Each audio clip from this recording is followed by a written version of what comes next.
Video no one.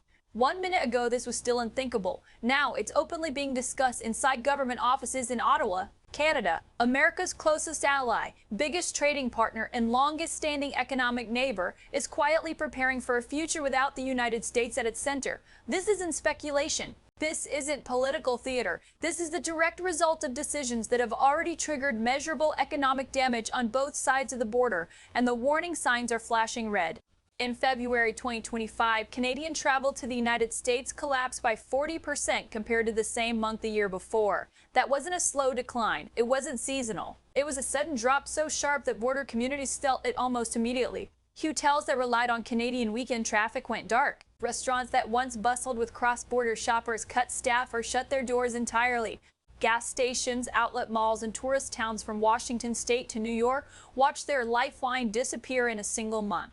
Then came the confirmation that this wasn't temporary. A March poll by Abacus Data revealed that 62% of Canadians now plan to avoid traveling to the United States for at least the next year. That decision alone represents an estimated $4 billion in annual losses to the U.S. economy, and that's just tourism, no factories, no tariffs. Just people choosing not to cross the border anymore. This is what happens when trust breaks. Canadians didn't wake up one day and decide they disliked American cities. They reacted to months of escalating hostility, 25% tariffs slapped onto Canadian goods, repeated threats suggesting Canada should become America's 51st state, public insults directed at Canadian leadership, and finally, new entry rules requiring Canadians staying longer than 30 days to register with U.S. authorities and submit fingerprints, a policy that sent an unmistakable message: you are no longer trusted. For Canadians, the message was clear. The United States had stopped treating them like a partner and started treating them like a problem. And once that perception takes hold, it spreads fast. Inside Ottawa, the conversation shifted, not toward retaliation alone, but toward independence. According to officials familiar with internal planning discussions, Canada is now actively preparing contingency plans that would allow it to reduce and, if necessary, abandon its dependence on U.S. trade frameworks altogether. That includes the very agreement Donald Trump once called one of his greatest achievements, the U.S.-Mexico-Canada agreement. What makes this moment especially dangerous is timing. The mandatory review of that agreement is scheduled for July 1, 2026, less than 6 months away. Under the terms of the deal, all three countries must decide whether to renew, renegotiate, or withdraw. And while the agreement technically runs until 2036, this review is the pressure point, the moment when the entire structure can be fundamentally altered or dismantled. Trump negotiated this deal during his first term, celebrating it as proof of his deal-making strength. But now, through tariffs and threats, he may be the one pushing it toward collapse. And Canada is no longer waiting to see what happens. It's preparing for the exit. This is not bluffing. This is not leverage. This is preparation. And it marks the opening move of a quiet economic escape that could permanently reshape North American trade. The consequences of this shift aren't theoretical. They're visible in towns that never imagined being caught in the middle of a trade war. Along the northern border, communities that once depended on friendly, routine Canadian visits are now facing an economic vacuum. These towns weren't built to survive without cross-border traffic. Their collapse is fast, silent, and accelerating. In Alaska, the mayor of a small town accessible only through Canada publicly warned that Trump's policies were destroying relationships that had existed for generations. These weren't ideological disputes, they were personal.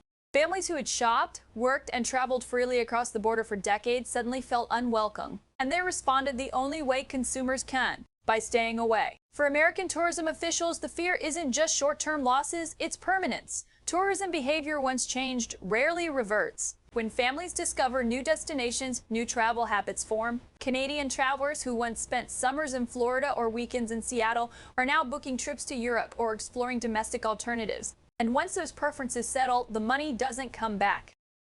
Business travel has been hit even harder. Canadian executives who once crossed the border multiple times a month for meetings are now restructuring operations to avoid U.S. travel entirely. Conferences are relocating. Regional hubs are shifting. Entire business ecosystems that relied on seamless cross-border access are being redesigned without the United States. The fingerprinting requirement became a psychological breaking point. While U.S. officials framed it as a security measure, Canadians interpreted it as a downgrade in status. Closest ally to potential suspect. That signal mattered more than any tariff. And while this was happening, Canada wasn't panicking. It was planning. Instead of escalating rhetoric, Canadian leadership began quietly accelerating efforts to eliminate internal trade barriers, making it easier for provinces to trade with each other. This strengthened domestic supply chains at the exact moment U.S. access was becoming less reliable. At the same time, officials intensified outreach to international partners who offered something the United States no longer did: predictability. This is where the American miscalculation becomes clear. The assumption was that Canada had no alternative. That geography alone would force compliance. That assumption is now collapsing. Because the damage isn't one-sided, American exporters are already feeling it. Agricultural producers, manufacturing suppliers, and logistics firms are reporting disruptions as Canadian buyers diversify away from U.S. goods.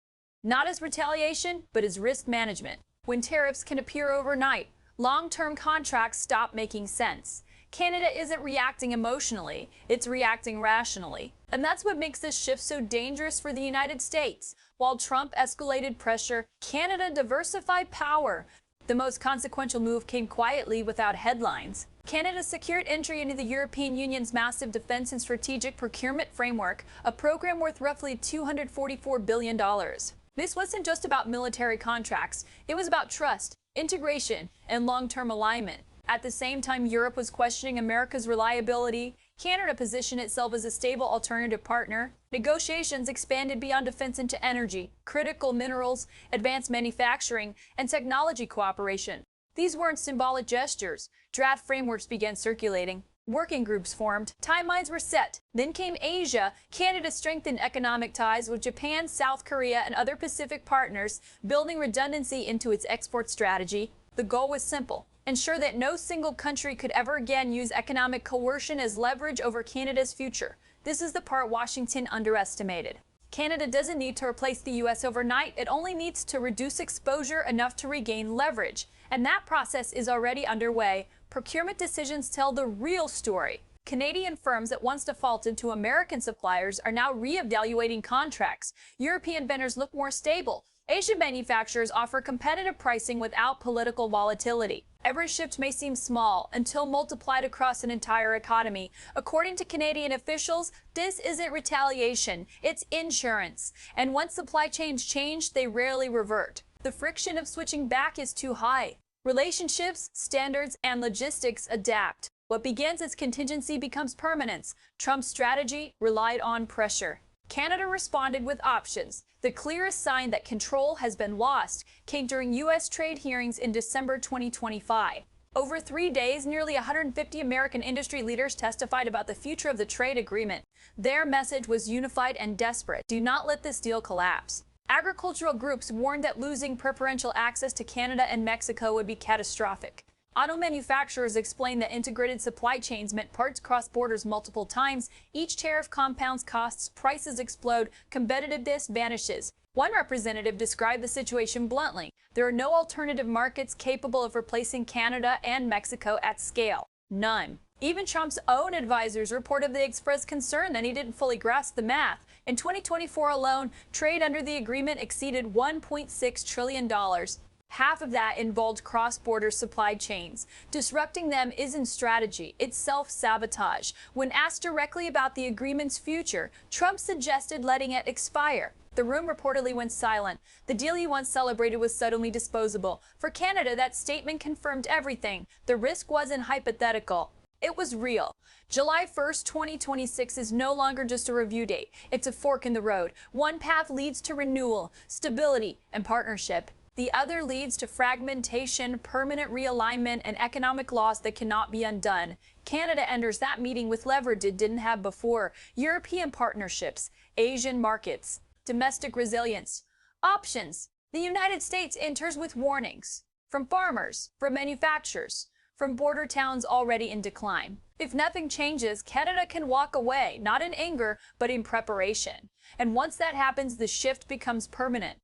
Trade routes rewire, alliances deepen elsewhere. Trust does not return on command. This is the real cost of treating allies like adversaries. Not just lost dollars, but lost alignment. And when that breaks, it doesn't come back. The clock is ticking, and this time Canada isn't waiting.